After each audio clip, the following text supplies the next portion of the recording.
দিয়ে থাকেন। প্রকাশিত বাক্য 9 অধ্যায় 12 থেকে পাঠ করছি। প্রথম সন্তাপ গত হইল, দেখো ইহার পরে আরও 2টি সন্তাপ আসিতেছে। 3টি সন্তাপ নিয়ে আমরা আলাপ করতেছি। ওই মানে মহা যাতনা, যাতনা এবং যাতনা যেটি আসিতেছে।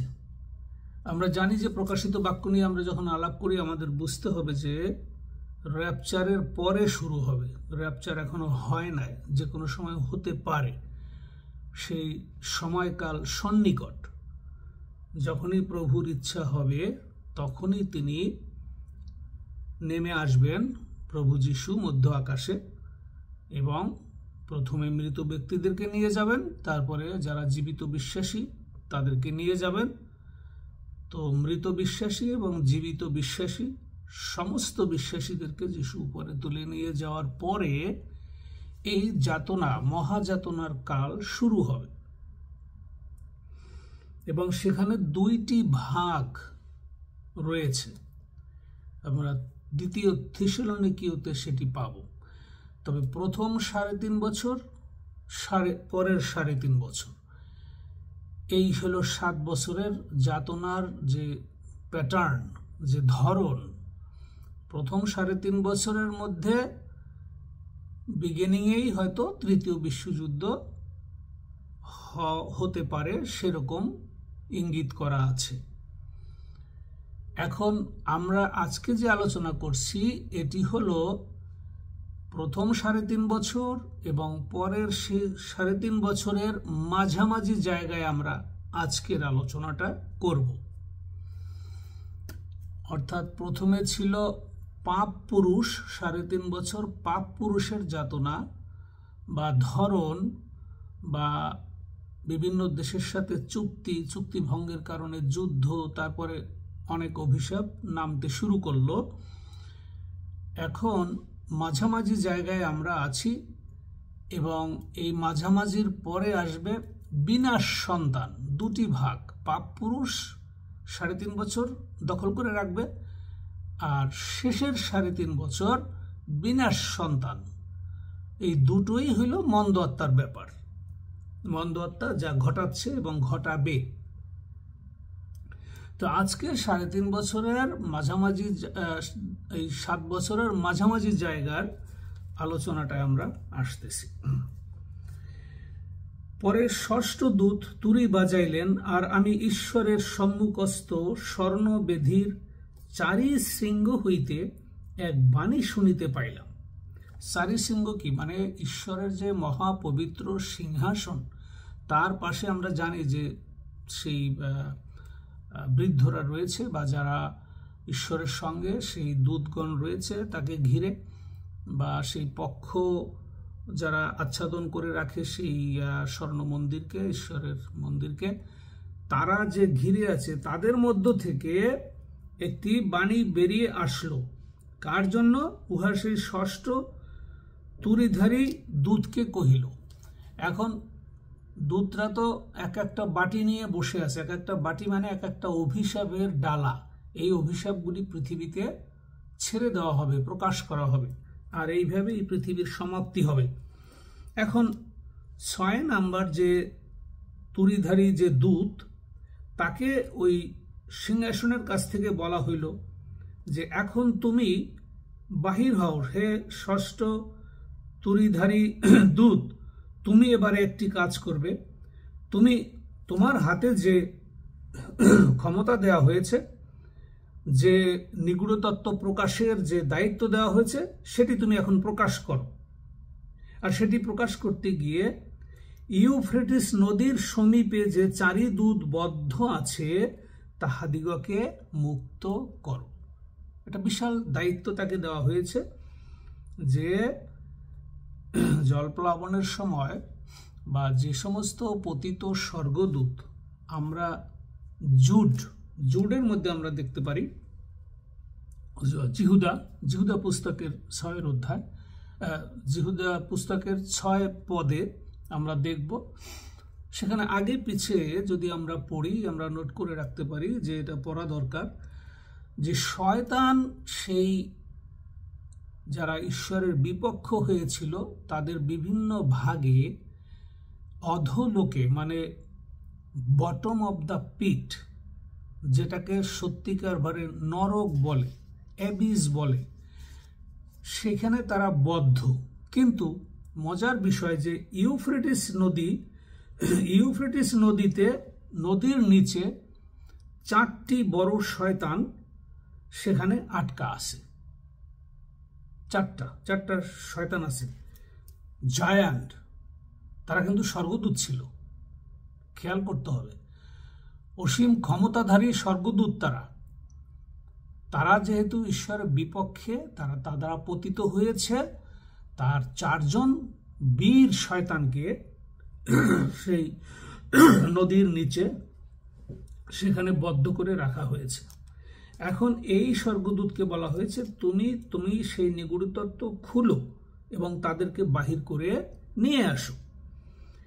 এই যে সেই বদ্ধ 4 দূতকে ইউফ্রেটিস নদী থেকে বের করে আনা হবে, সেই বিষয়ে এখানে বলা।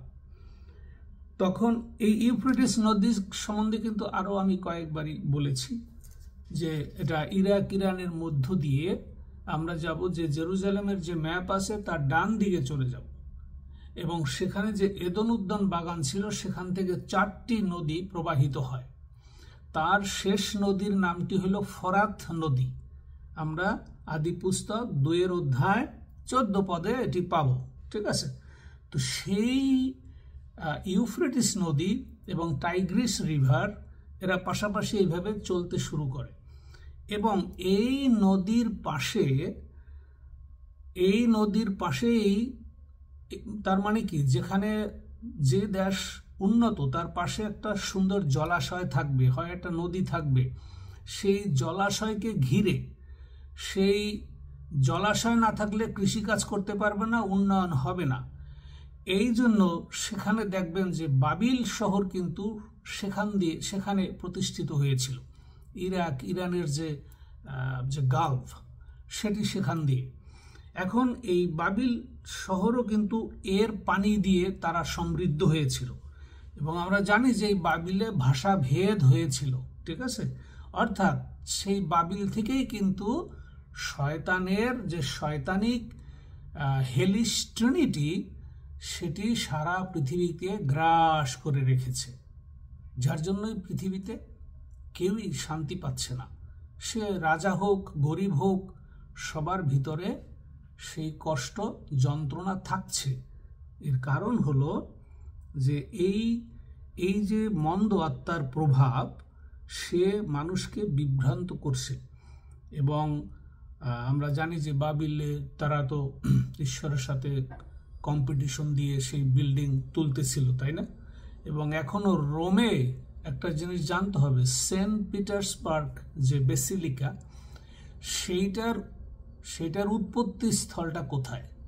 সেখানেও কিন্তু একইভাবে এত যন্ত্রণা দিয়ে মানুষ মারা হয়েছে, সেখানের সেই বিল্ডিংটি এরকম গোলাকার এবং উঁচু, সেই চিহ্ন কিন্তু এখনো রোমে রয়ে গেছে। এখন এই যে শয়তানিক যে মহা 4টি শক্তিধর দূত সেখানে বন্ধ ছিল, এইবার তাদেরকে খুলে দেওয়া হবে। কারণ কি, 7 বছর হইল আসলে মৃত্যু যন্ত্রণা মানুষের জন্য, এমনকি গাছপালা, নদী, নালা, পশু পাখি সবার জন্যই বিশাল অভিশাপ ঈশ্বর থেকে বেরিয়ে আসতেছে।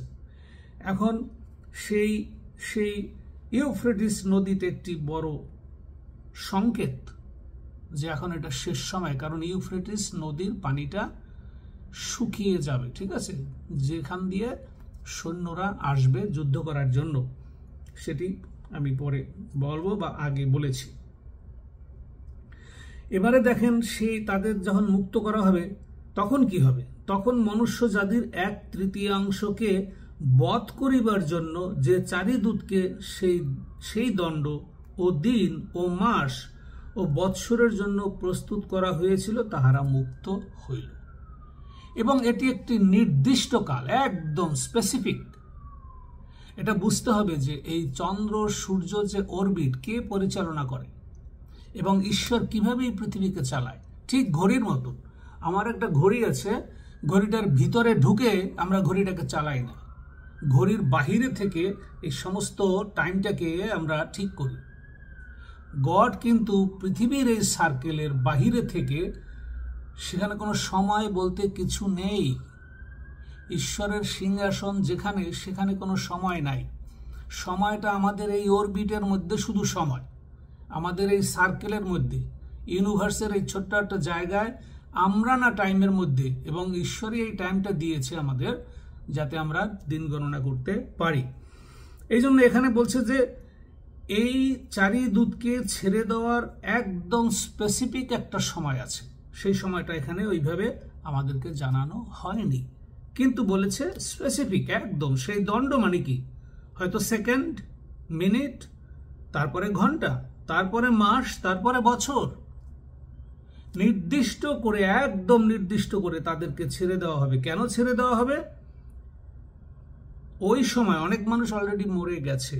এই 3.5 বছরের শেষের দিকে আমরা অলরেডি প্রচুর মানুষ মারা যাবে। এর মধ্যে তৃতীয় বিশ্বযুদ্ধে মারা যাবে, আরো মহামারী আসতেছে, ম্যানমেড ডিজাস্টার আসতেছে, সেগুলির জন্য অনেক মানুষ মারা যাবে। তারপরেও যারা থাকবে তাদের 1/3, 3 ভাগের 1 ভাগকে মারার জন্য এই ঘটনাটা ঘটবে। এবারে 16 পদে আসি। ওই অশ্বারোহী সৈন্যের সংখ্যা 2,00,000,000,000। এটা আবার অন্য একটা অ্যাকাউন্টস চলে আসছে। এখানে দুইটা বিষয় পাশাপাশি লেখা। একটা হইল শয়তান বা সেই পঙ্গপাল কিভাবে রূপ নেবে, সেটি একটা সৈন্য। আবার ওদিকে আর্মাগেদন যুদ্ধের জন্য যে আর্মি রেডি করা হয়েছে, সেই আর্মি। তো এখন এখানে বলা আছে যে 200 মিলিয়ন ডেমনিক আর্মি, তারা রেডি থাকবে, তারা আসবে। আচ্ছা, তারপরে 16 পদে ওই অশ্বারোহী সৈন্যদের সংখ্যা 2,00,000,000। আমি তাহাদের সেই সংখ্যা শুনিলাম। এখন এটি বুঝতে হবে যে যিশুর স্বর্গদূতরা সরাসরি যোহনকে বলছে তাড়াতাড়ি এগুলি লিখো। এই সতর্ক বাণীটা লিখে এই তোমার যে 7 মণ্ডলীতে যে 7 দূত আমরা পরিচালনা করতেছি, 7 দূতের দ্বারা এই মণ্ডলীর মধ্যে তাড়াতাড়ি প্রকাশ করো। কারণ এই 2000 বছর অল্প সময়, আমি আসতেছি তাড়াতাড়ি, এবং ধ্বংসটা এভাবে হবে। এটি তুমি এই 7 মণ্ডলীকে জানিয়ে দাও। 17 পদ। আর দর্শনে আমি সেই অশ্বগণ ও তদারোহী ব্যক্তিদিগকে এইরূপ দেখিতে পাইলাম, তাহাদের বুকপটা অগ্নিময় ও নীলবর্ণ ও গন্ধকময়, এবং অশ্বগণের মস্তক সিংহ মস্তকের ন্যায়, ও তাহাদের মুখ হইতে অগ্নি, ধূম ও গন্ধক বাহির হইতেছে। এই 3 আঘাত দ্বারা তাহাদের মুখ হইতে নির্গত অগ্নি, ধূম এবং গন্ধক দ্বারা 1/3 মানুষ হত হইল, মানে হবে ওই সময়। তাইলে 3টি ভাগে মারবে, তাই না? আগুন দিয়ে, ধূম দিয়ে এবং কর্কা দিয়ে, যেটা ইয়োবকে ঈশ্বর বলেছিল যে তুমি কি জানো যে আমি এই পৃথিবী ধ্বংসের জন্য কত পরিমাণে আগুন রেখেছি উপরে? জানো ইয়োব? তুমি তো নিজেকে মনে করছো ধার্মিক হয়ে গেছো। নো, তুমি এখনো ধার্মিক হও নাই। যেদিন তুমি সারেন্ডার করবে আমার কাছে, সেদিন তুমি ধার্মিক হবে, সেদিন বুঝতে পারবে তুমি সব তোমার ভালো, কিন্তু সারেন্ডার এখনো হয় নাই।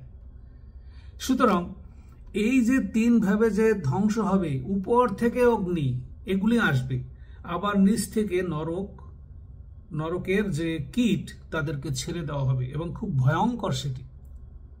এই পঙ্গপালের যে মাথা, আমার মনে হয় এটা গুলি করলেও সে মরবে না, এত শক্ত, তাদের যে লেজ, তাদের যে পাখা, কিভাবে মানুষকে কামড়াবে, মারবে। এবং তাদের, আমরা যেমন জুনি পোকার আলোতে আমরা ভয় পাই না, কিন্তু এইটার যে বিষাক্ত আলো, এটা আগুনের মতো, সেটা দিয়ে এই 1/3 মানুষকে মারা হবে। বিশাল ঘটনা, অকল্পনীয়, যেটি এই পৃথিবীতে সামনে আসতেছে, হতে যাচ্ছে। কেননা সেই অশ্বদের শক্তি তাহাদের মুখে ও তাহাদের লেজে, কারণ তাহাদের লেজ সর্পের তুল্য এবং মস্তক বিশিষ্ট, তদ্বারাই তাহারা হানি করে। এখন এই আর্মিদের ভিতরে কিন্তু কিছু কিছু রোবোটিক আর্মি থাকবে, এটা অবশ্য অন্য অ্যাকাউন্টস থেকে আসা। এই রোবোটিক জিনিসও কিন্তু তৈরি থাকবে এইখানে মারার জন্য, কিন্তু আমরা জানি না যে এই পর্যন্ত সেই রোবোটিক জিনিস থাকবে কিনা। I have no idea. থাকবে, কারণ তৃতীয় বিশ্বযুদ্ধের পরে তো শুরু হবে এইটা, সুতরাং সেই কাজটি সেখানে হবে। এবং এই সৈন্য যেগুলি, একটা হলো শয়তান এই রূপ ধরে আসবে তাদের মারার জন্য, এটা হলো একটা। আর একটা হলো পৃথিবীর মানুষ শয়তানিক স্পিরিট দ্বারা পরিচালিত হবে। এই হলো দুইটা ধাপ এখানে কাজ করতেছে।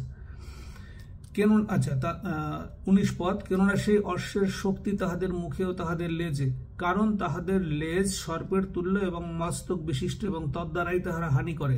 20 পদ, এই সকল আঘাতে যাহারা হত হইল না, সেই অবশিষ্ট মনুষ্যেরা আপন আপন হস্তকৃত কর্ম হইতে মন ফিরাইল না, অর্থাৎ ভূতগণের ভজনা হইতে, এবং যে প্রতিমাগণ দেখিতে বা শুনিতে বা চলিতে পারে না, সেই সকল স্বর্ণ, রৌপ্য, পিত্তল, প্রস্তর ও কাষ্ঠময় প্রতিমাগণের ভজনা হইতে নিবৃত হইল না। এখন এই যে উন্নয়ন দেশ, ইরাক, ইরান, বাবিল, মিশর, এই যে মিশরের পুরা সভ্যতা, সেখানে তো আর আমরা অনেকে ভিজিট করি নাই, সেখানে তো আর আমরা যাইনি। সেখানের যে সমস্ত দেবতা আছে এখনো, যেসব স্ট্যাচু আছে এখনো, সেগুলা সোনা রূপা দিয়ে তৈরি, আজও সেগুলি সেখানে পূজা হচ্ছে। সেটা হলো প্যাগান ধর্মের যে বৈশিষ্ট্য, সেই পূজা আশ্রা এখনো সেখানে রয়েছে, এবং সেটি এই শেষ পর্যন্ত চলবে। কারণ তারা সুসমাচারকে কোনোদিন ওইভাবে পায়নি, এবং তারা সেইভাবে মন্দ আত্মার সেবাই করে যাচ্ছে। আর সুসমাচার যদিও শুনে থাকে, তারা সেটিকে কোনোভাবেই পাত্তা দিচ্ছে না। তারা জানে তাদের এইসব দেবতা, যে গ্রিক দেবতা আপোলো আমাদের বাঁচাবে, ঠিক আছে। তো এখন এত মৃত্যু এবং অভিশাপের পরে তারা উল্টো তাদের ওইসব মূর্তির কাছেই তারা মাথা ঠুকবে। যে মূর্তি কথা বলতে জানে না, এতদিনে কোনো সাহায্য করতে পারলো না, আর এখন সে কিভাবে তাদেরকে বাঁচাবে? কিন্তু তারা ধন সম্পদের পূজা করে, তারা ওইসব শয়তানের কাছে এখনো দেখবেন যারা স্টোন বিজনেস করে, অনেক লোক পৃথিবীতে এই ধরনের বিজনেসের মধ্যে জড়িত, তাদের বিশ্বাস, তাদের মাইত, তাদের কুসংস্কার তাদের সঙ্গে সঙ্গে চলতেছে প্রতিনিয়ত। সেগুলির উপরে তারা নির্ভর করে তাদের জীবনকে চালাচ্ছে, এবং এই সময় এসেও তারা সেই পূজা আশ্রা একটুও থামাবে না, বরং আরো বাড়িয়ে দিবে। এখন সেই বিষয়টি যে এখন এই ধ্বংসটা যে আসবে, সেটার ব্যাপারে আমরা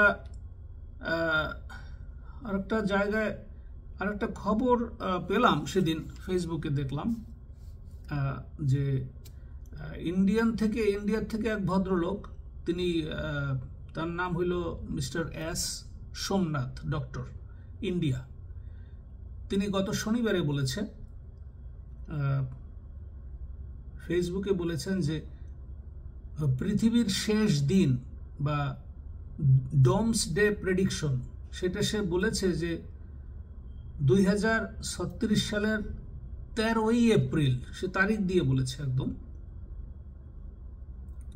2029-এর 13ই এপ্রিলে যে অ্যাপোপিস নামে একটি গ্রহ ওটি আসবে এবং সেটি পৃথিবীকে ধ্বংস করতে পারে।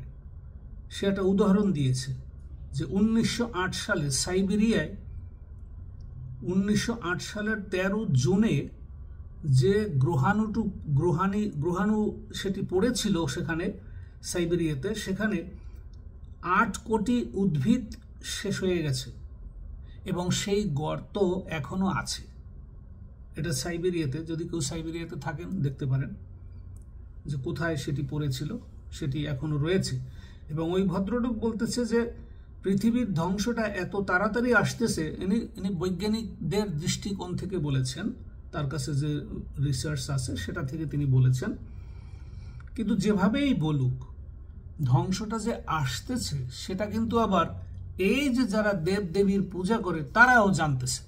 তারা কিন্তু জানে যে পৃথিবী ধ্বংস হয়ে যাবে, কিন্তু তারা সঠিক ঈশ্বরকে খুঁজে পাইল না, সেটি হলো সমস্যা। তারা আমরা গত আলোচনায় শুনেছিলাম যে লুক 8 অধ্যায় 30 পদে যে শয়তানের যে বিশাল বাহিনী আছে, এখন সেটি কি সেটা প্রত্যক্ষ হবে এই সময়কালে এসে। এটি হলো মূল বিষয়। সুতরাং এই আমাদের এটা পুরোটাই সতর্কতা যে আমরা হয়তো কোনোভাবেই বিশ্বাস করতে পারতেছি না যে না আমাদের জলবায়ু ভালো আছে, আমাদের বৈজ্ঞানিকরা ভালো আছে, আমাদের মহামারী আসলে ওষুধ তৈরি হচ্ছে, নানাভাবে হয়তো আমরা সান্ত্বনা পাই, কিন্তু কোনোভাবে কিন্তু রক্ষা পাচ্ছি না। কারণ আমাদের এখন শয়তান যেরকম আমাদের পলুটেড করে, সব খাবার পলুটেড, ঠিক আছে, সমস্ত খাবার, এটা বিদেশেই হোক আর বাংলাদেশে গরিব দেশেই হোক আর ধনী দেশেই হোক, খাবার কিন্তু কন্টামিনেটেড, ইটস ভেরি ডেঞ্জার। বাংলাদেশে একটু বেশি মন্দ খাবার খাচ্ছে, হয়তো তেলটা একেবারেই মানে পরিশুদ্ধ নয়, যার কারণে এই হার্ট ফেলগুলি হচ্ছে দেশে। তারপরে আরও কিছু জীবাণু আছে যেগুলি প্রত্যেক খাবারের মধ্যে আমরা বাজার থেকে যা আনি তার প্রায়ই ভালো খাবার নয়।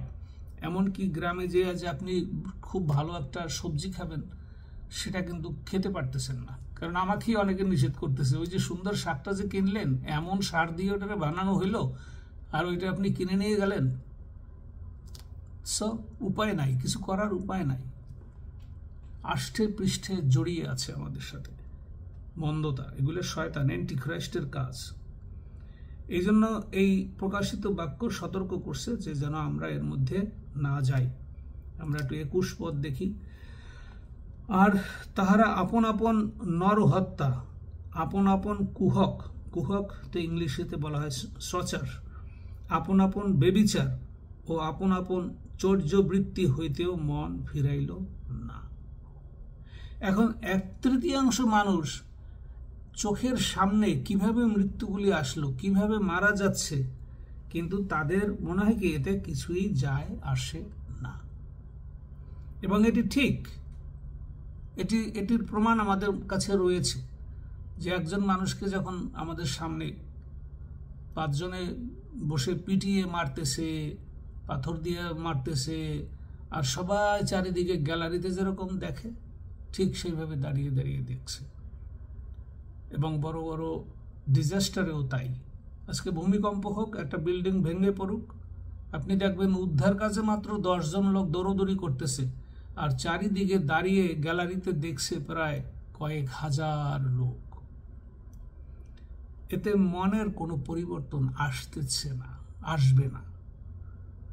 এবং এটি সব নমুনা, ঠিক আছে, যে এই যে তারা মন ফিরে না। এখন উন্নত দেশে কি হচ্ছে, আপনি জাপানে যান, জাপানে কিছু লোক আছে এত অসহ্য হয়ে যায়, এটা নাকি অর্গানাইজেশনই করেছে তারা, যে ওই মানুষগুলি আমরা সাধারণত চিনি, আমাদের কমিউনিটিতে কত লোক আছে, আমাদের গ্রামে ছোট শহরে সবাই জানা গোনা লোক একদম। হঠাৎ দেখা যাবে যে 3টি পরিবার এখান থেকে উধাও নাই, তারা যে কোথায় হারিয়ে গেল, মানে কি যন্ত্রণায় জ্বালায় যে এখানে আর থাকবই না, এই কমিউনিটিতে আর বাঁচবই না, এক গ্রুপ আছে আত্মহত্যা করে, আর এক গ্রুপ আছে কমিউনিটি চেঞ্জ করে কোথায় পৃথিবীর অন্য প্রান্তে বা অন্য দেশে চলে গেল। আপনি ইন্ডিয়ার কথাই বলেন, বাংলাদেশের কথাই বলেন, আজকে আমার গ্রামের একটা পরিবার যদি পালাইয়ে গিয়ে চিটাগাংয়ের জঙ্গলে কোথাও বাস করে, তারে খুঁজে পাবেন? পাবেন না। ঠিক একই রকম ইন্ডিয়ায় যান, এত বৃহত্তর ইন্ডিয়া, তার কয়েকটা গ্রাম পরপরই কালচার চেঞ্জ। সেখানে যদি কেউ এখান থেকে নিজেকে সরিয়ে কোথাও দূরে পালিয়ে যায়, যে আর এই সমাজ আমার ভাল লাগে না, আর এখানে আমি থাকবো না, এটা হচ্ছে পৃথিবীতে। এবং অনেক যুবক যুবতীরা আত্মহত্যা করছে একই কারণে। হাইলি এডুকেটেড, এক্সপেক্ট করছে বড় একটা জব পাবে, যখন হাইলি এডুকেটেড হয়ে গেল তখন দেখে যে ওমা, এ কোথায় আসলাম আমি, এখানে তো আমার থেকে আরো এডুকেটেড লোক রয়ে গেছে, আর এত কম্পিটিশন দিয়ে আমাকে বাঁচতে হবে। এবং আমি যা এখান থেকে এত এডুকেশনের পরেও যা আমি ইনকাম করছি তা দিয়েও তো আমি ভালো থাকতে পারতেছি না। সো হোয়াট, কেন আমি এই এডুকেশন নিলাম? Huge frustration. তখন তারা কিন্তু ডাইরেক্ট আত্মহত্যায় চলে যাচ্ছে, এবং সংখ্যাটা অনেক বড়। আপনি বেলজিয়ামে যান, আপনি জাপানে যান, এবং আরও অনেক দেশে। আমেরিকা এত সুন্দর দেশ, তাই না? কোনো একটা জায়গায় কি আছে? হ্যাঁ, একদম প্রত্যেকটি লোক ড্রাগ নিতে নিতে নিতে নিতে বাঁকা হয়ে রাস্তায় পড়ে থাকতেছে। Who cares? কে তাদের সাহায্য করতেছে? কেউ না। সুতরাং এটি সমস্ত কিছুই শয়তানের কাজ, কিন্তু ভয়ের কিছু নাই। একটা আনন্দের বিষয় আছে। আনন্দের বিষয়টি হলো, আমরা যদি রোমিও 8 অধ্যায় 1 পদে যাই, এটা অদ্ভুত জায়গা। রোমিও 8 অধ্যায় 1 পদটা হলো, এটা হলো আমাদের একটা ডক্ট্রিন, আমরা বলতে পারি যে বিশ্বাসীদের যে ডক্ট্রিন তার একটি হলো এটি। রোমিও 8 অধ্যায় 1 পদ। হ্যাঁ, অদ্ভুত মতবাদ। বিশ্বাসীদের আসল মতবাদটা কি? 8 অধ্যায় 1 পদ। অতএব এখন যাহারা খ্রিস্ট যিশুতে আছে তাহাদের প্রতি কোনো দণ্ডাজ্ঞা নাই। আমেন। That's the god. একটু আগে আমরা গানটা শুনলাম দিদির কাছ থেকে, যে ভয় নাই, যে ভালোবাসা ভয়কে ডুবিয়ে দেয়। এই হলো খ্রিস্টের ভালোবাসা। অতএব এখন যাহারা খ্রিস্ট যিশুতে আছে তাহাদের প্রতি কোনো দণ্ডাজ্ঞা নাই। Amen. Praise the lord. Hallelujah. That's called the Christian doctrine. যে যিশুকে সঠিকভাবে গ্রহণ করেছে, যার জন্ম এবং পবিত্র রক্তের, কুশীয় রক্তের বলি, সেটা বিশ্বাস করে যে যিশুতে গোপনে ব্যক্তিগতভাবে যিশুকে ধারণ করে রেখেছে, তার প্রতি কোনো দণ্ডাজ্ঞা নাই। আজকের এই 7 বছরের মধ্যে বিশ্বাসীরা থাকবে না। একটা প্রধান বিষয়, কেন এখন পর্যন্ত র্যাপচার হচ্ছে না? আচ্ছা, কেন সেই যাতনার দিনগুলি এখনো আসতেছে না? সেটার একটা কারণ বলি। সবচেয়ে বড় কারণ, বিশাল কারণ, আপনি 2 থিসসলুনিকীতে যান, 2 অধ্যায় 7 এবং 8 পদে। বিশাল ব্যাপার, বিশাল। এগুলি আমাদের জানতেই হবে। এগুলি না জানলে অনেক কিছু বাকি থেকে যায়। 7 পদটা যদি বলি, 2 থিসসলুনিকী 2 অধ্যায় 7 পদ। কারণ অধর্মের নিগূঢ় তত্ত্ব এখনই কার্য সাধন করিতেছে, কেবল এখন একজন, যে পর্যন্ত সে দূরীভূত না হয় সে বাধা দিয়া রাখিতেছে। কে একজন, যে যার কারণে এই র্যাপচারও বিলম্বিত হচ্ছে? এবং র্যাপচার তো ঈশ্বরের টাইমে করবে, কিন্তু র্যাপচারও বিলম্বিত হচ্ছে, এবং ওই 7 বছরও বিলম্বিত হচ্ছে। যাতনাটা কার কারণে? ওই একজন কে? Who is that guy? It's very important. এই হলো বিশ্বাসী যারা প্রচার করছে, বিশ্বাসী প্রচারক। অবিশ্বাসী না। একই বাইবেল 2 ধরনের লোক ব্যবহার করে।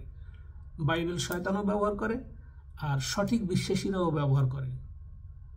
100তে 100 ভাগ সত্যি কথা। এই জন্য যিশু বলছে, যারা বাইবেল নিয়ে হে প্রভু করে, আমার নামে ভূত ছাড়ায়, অমুক করে তমুক করে, তারা তাদের নিজের নিজের সিংহাসনের জন্য, নিজের অর্থের জন্য তারা এগুলা করে। তারা মৃত্যুর পরে আমার স্বর্গরাজ্যের কাছে আসলে আমি বলবো, আমি তোমাকে চিনি না, সরি, গেট আউট। কিন্তু যে একজন যে সঠিক বাইবেলের বিষয়গুলি ধ্যান করে যিশুকে গ্রহণ করে, সে যিশুর কথা বলবেই বলবে। সে গরিব হোক, তার টাকা পয়সার দরকার নাই, কিন্তু সে বলবে। তাদের কারণে এই যাতনার কালটা বিলম্বিত হচ্ছে, যে আরো যদি কিছু মানুষ পরিত্রাণ পায়, তা সেই একজন হলো চার্চ। চার্চ মানে মণ্ডলী। মণ্ডলী মানে কি? মণ্ডলী মানে হলো বিশ্বাসী ব্যক্তি, কখনোই গির্জাঘর নয়। শুধুমাত্র বিশ্বাসী ব্যক্তি, সে হইল ঈশ্বরের, তার জন্য কোনো দণ্ডাজ্ঞা নাই। এবং তার কারণেই দেরি হচ্ছে। প্রভু চাচ্ছে যে আরো কিছু সংখ্যা বাড়ুক, পরজাতির আরো সংখ্যা এখনো পূর্ণ হয় নাই। তোমরা তাড়াতাড়ি আমার কথা বলো, যেন অনেক আত্মা যিশুকে গ্রহণ করতে পারে। That's the mystery. এই হলো আসল নিগূঢ় তত্ত্ব। বন্ধুগণ, সবাইকে আহ্বান জানাই, সবাই ভালো থাকেন, সুস্থ থাকেন, এবং যারা খ্রিস্টে থাকে তাদের কোনো দণ্ডাজ্ঞা নাই। এটা হলো আমাদের ডক্ট্রিন, আমাদের বিশ্বাসীদের মতবাদ। ঈশ্বর সকলকে আশীর্বাদ করুক। God bless you all. Bye. ধন্যবাদ শ্রদ্ধেয় রেভারেন্ড রবার্ট এস বৈদ্যকে আমাদের সকলের মাঝে ঈশ্বরের সাথে বিখ্যাত